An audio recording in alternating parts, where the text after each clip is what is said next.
How's it going, everyone? It is Andre Williams, and today we're going to be talking about SOS. It's been a while. Well, maybe not that long, because I think I spoke about it like last week. But anyways, we already know that this stock has been hit by a short report, the company itself. But now they've released some questions that investors and other people's had. And you know what? They actually started answering those questions. And that's something that I really appreciate, considering that I am a shareholder and I still do see upside for this stock. So we're going to be going over that news and what we could see in the article and what management answered. And we're also going to be doing the technical analysis as far as price action. The reason why this is important, even looking into technical analysis, this will help you get a better price point if you're thinking about adding to your position, or maybe you might want to do a new position, or maybe you're just looking for some short-term trade opportunities, what you need to look out for as far as support and resistance levels. So I won't take up any more of your time. Let's get into those videos. All right, so we're going to be doing a technical analysis on SOS, which ended up having a strong day today, I must say. We were up 21.09% on the day. We already know that, you know what, it's been fairly rough. There's been a lot of volatility inside the market. But one of the things we love seeing is having a gap up. So as we could see from yesterday, when we take a look at where it was literally trading in that 580 area, and we ended up gapping up all the way to $6.20. If we take a look at what the pre-market high was, the pre-market high was around $6.38, which also ended up being a resistance area because we never really passed that area for the rest of the entire pre-market. If we want to look at the absolute resistance area, it was literally here around $6.30. Now, where do we have our support area that was going down in the pre-market? So as you can see here, it looks like we have some solid support in two significant areas here. We could see around the $6 range, so around 605, and then we could see it right here around 610. So these two areas were being respected, especially this 610 area where it stayed very consistent and had some price action in this area and also showing recovery. So we have a strong move to the upside first thing in the morning, where we end up getting up to $6.60, which ended up being the high of the day for a majority of the day. So when we take a look now what the actual resistance area was, because I didn't spend too much time up here, we also got to take a look at this 645 area. So let me open up the chart for you guys. So we end up having a strong sell-off. We know SOS is a heavily shorted stock. So we know we saw this at $5.65 automatically. This was your time to add if you were looking to add to your position. Maybe you wanted to average down and so forth.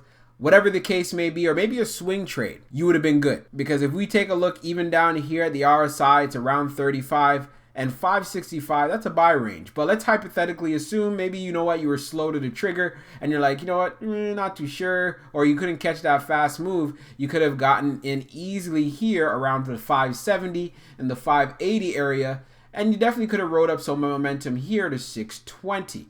We could see right here at the start, right at 1150, this was a resistance area until we got to a later part of the day. So this is an area to keep an eye on, the $6.18, and I'll get back to that later.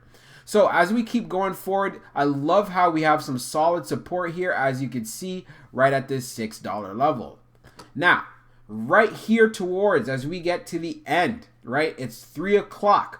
We have this strong move to the upside where we get up to $6.88. You can already tell by looking down here at the RSI, it was hot. It was overbought. It was literally in that 89 area and so forth when we were at that high. So just seeing that, I was like, whoa, are we going to be going to 7? But of course, we ended up having a strong sell-off here.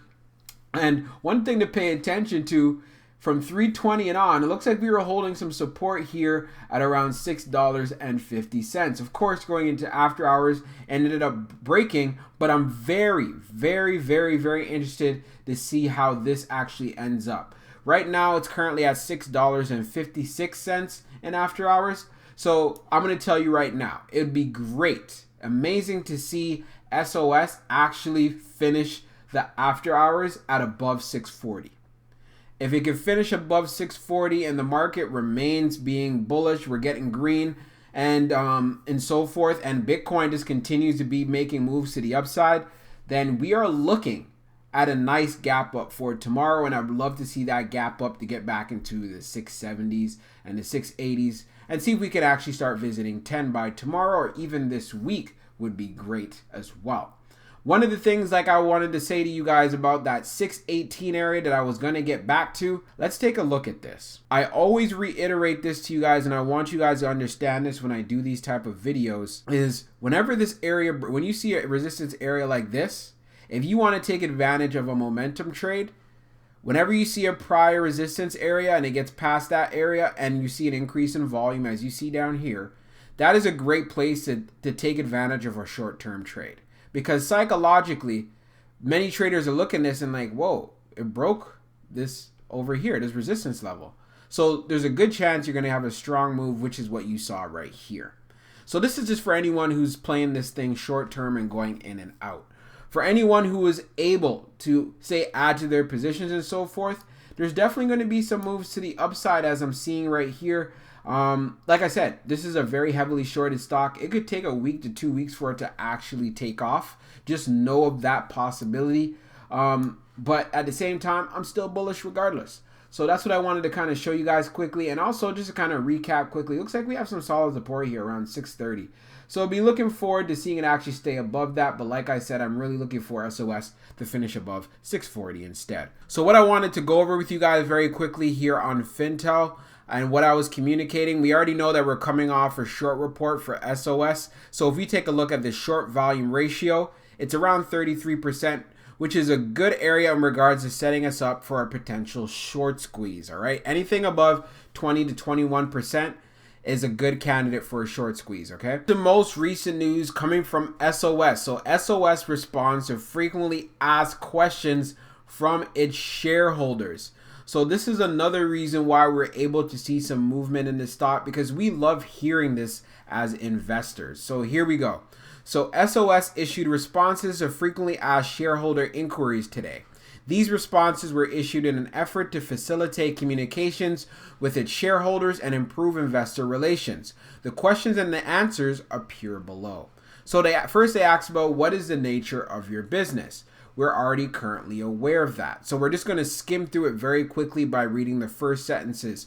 So the answer to that, we provide a wide range of data mining and analysis services to our corporate and individual members, including providing market data and technology solutions for insurance companies, emergency rescue services, and insurance products and healthcare information portal in China. All right.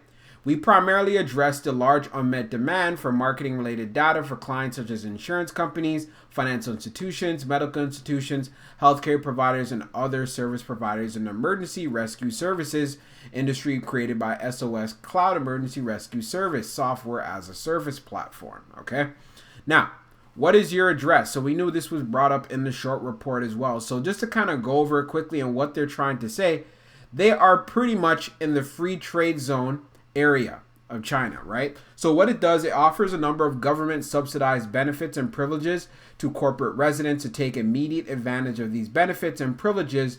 The free trade zone allocates a temporary address to each corporate resident during the construction of the resident's permanent address. So I'll just leave this up on the screen for a little bit so you guys can read all of this and so forth, because I don't want to be taking up too much of your time. You could always just pause this, right? So now let's get down to the last paragraph. In addition to our headquarters, the company has a number of different locations throughout China for branch offices and subsidiaries. In particular, our cryptocurrency mining rigs are located its various confidential locations. We relocate our mining rigs from time to time in order to take advantage of lower electricity costs. The company does not disclose the exact address of the mining rigs in order to maintain the security of the rigs and to protect them from our competitors. All right. So how did the company acquire cryptocurrency mining rigs in spite of a worldwide shortage of rigs? And who is HY International? So we're going to read this because this is something many of us shareholders would like to know. In January 2021, SOS announced that it was expanding its existing secure and insurance business into the protection of cryptocurrencies and digital assets, which have historically suffered from a high incidence of theft and loss. The company also saw certain synergies and opportunities to expand its business into cryptocurrency mining.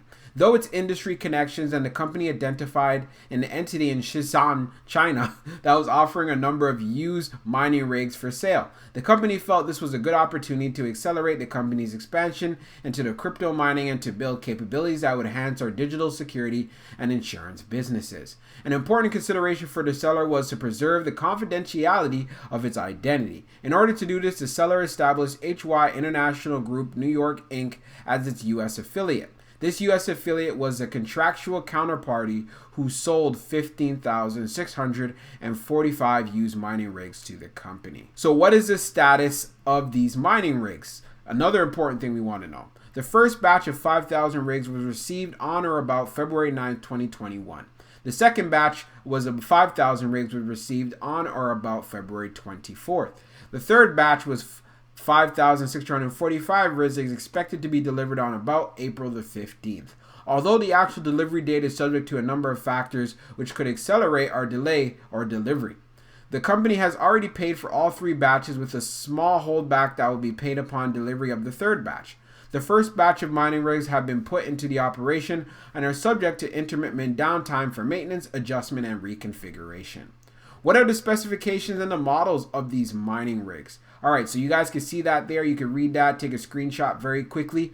Now, for the next thing, what is the status of the company's acquisition of FXK? And again, this is another thing that was inside the short report. As a blockchain service provider organized under laws of British Columbia, Canada, SOS and FXK entered into a non-binding letter of intent in January 18, 2021. As previously announced on January 19, 2021, the letter of intent was non-binding in nature, subject to due diligence, negotiation, and execution of a definitive acquisition agreement, SOS board approval, and NYSE approval. Since January 18, the company has been conducting and has now concluded due diligence on FXK. After discussion among the company's board of directors, SOS has determined for various reasons not to pursue the transaction with FXK. So where can I find more information about the company? So the ADRs of the company are publicly listed on the New York Stock Exchange. As such, we are subject to the information reporting requirements of the United States Securities Exchange Act of 1934 and as amended that are applicable to the foreign private issuers. In accordance with these requirements, we file annual reports on Form 20F, reports of foreign issuers on Form 6K, and other information with the SEC. You may inspect, read without charge, and copy the reports and other information we file with the SEC at the SEC's Public Reference Room located at 100 F Street, NE, Washington, D.C. 20549. You may obtain information on the operation of the Public Reference Room by calling the SEC at the following number. So for my final thoughts, I'm definitely looking forward for some more upside movement for SOS. We already seen that Bitcoin has literally revived itself, having a strong week. We also saw a lot of other stocks in the space as well doing well, as far as Mara, Riot, and so forth. So seeing these trends and seeing what's happening, if this continues as the week progresses, we could definitely look forward to seeing even a short squeeze, because SOS is a stock that is also heavily shorted. So one of the things that we need to look out for is knowing, hey, what are these particular areas? What is this price action? And that's exactly what I do in my technical analysis portion videos, which is why you need to watch them. I also want to put in the disclaimer, I'm not a financial advisor and this isn't financial advice. So when you do invest, just know that you're doing it at your own risk. Hey, looks like the week is going to be good. The market seems to be recovering. But like I always say, to protect your profits is always number one and it's always key. We'll be talking soon.